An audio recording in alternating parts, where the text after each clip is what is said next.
So today we're going to be looking at canter transitions, and one of the most important things I think that we need to make sure that we know enough about and that we're really clear with is the canter aids.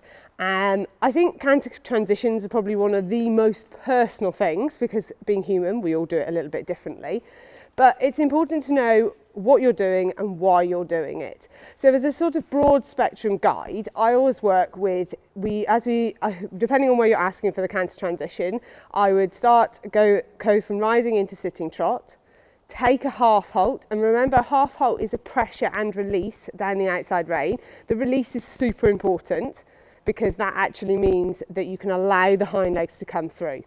We're then signalling with the outside leg just slightly behind the girth. This is almost, think of it like your indicator on a car. Your inside hand is indicating the direction, so that can be a little bit open, and your inside leg is on the girth, and again, just like being in a car, that's actually your accelerator. So we're almost looking at using the half halt to send a postcard and say, hey, something's going to happen, the outside leg to signal, and then the inside leg to accelerate.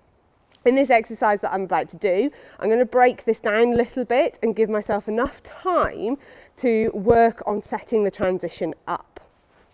So one of the most important things before you ask the canter is to make sure that you've got an active enough trot, but that it's relaxed, that you feel that you can pat or do a little give and retake and the horse doesn't rush off or die on you. You feel that you can get your leg on them and ride them, but at the same time not feel like you're almost waiting to do the transition.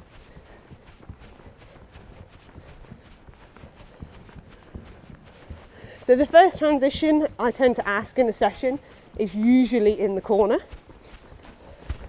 just because it gives the horse a little bit more support. I then might take them onto a 20-metre circle and just check that I've got an active enough rhythm and that I can steer from both sides using my outside leg, my outside rein, and my inside leg and inside rein. Once I've done a circle or two, I might come back to the trot, checking that the rhythm is staying consistent. And again, really important, you can see that she just got a little bit tight there and went to rush off.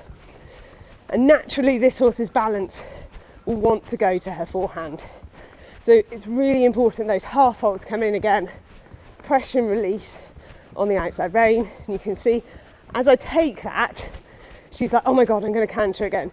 And this is quite a common problem with horses that struggle or anticipate the canter transition, but that's okay.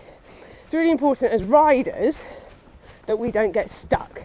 So I'm just going to take her large for a second, do something different, almost change the state of mind so she's just a little bit more rideable. And it is completely doable to maybe ride a loop, check that I can get both legs on. You can see she's still almost anticipating it coming into the corner, so it's fine. Lots of give and retakes, just keeping my leg on, and that's key at this stage. That's better. So she's suddenly just relaxed a little bit. Feel like I can move my elbows, that she's soft, which means that actually we're coming to a point that I'll be able to ask again in a second.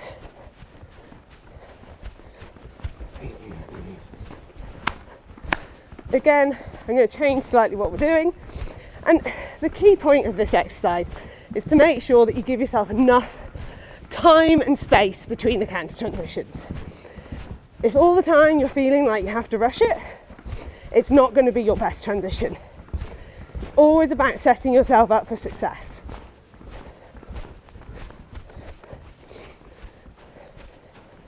Good go.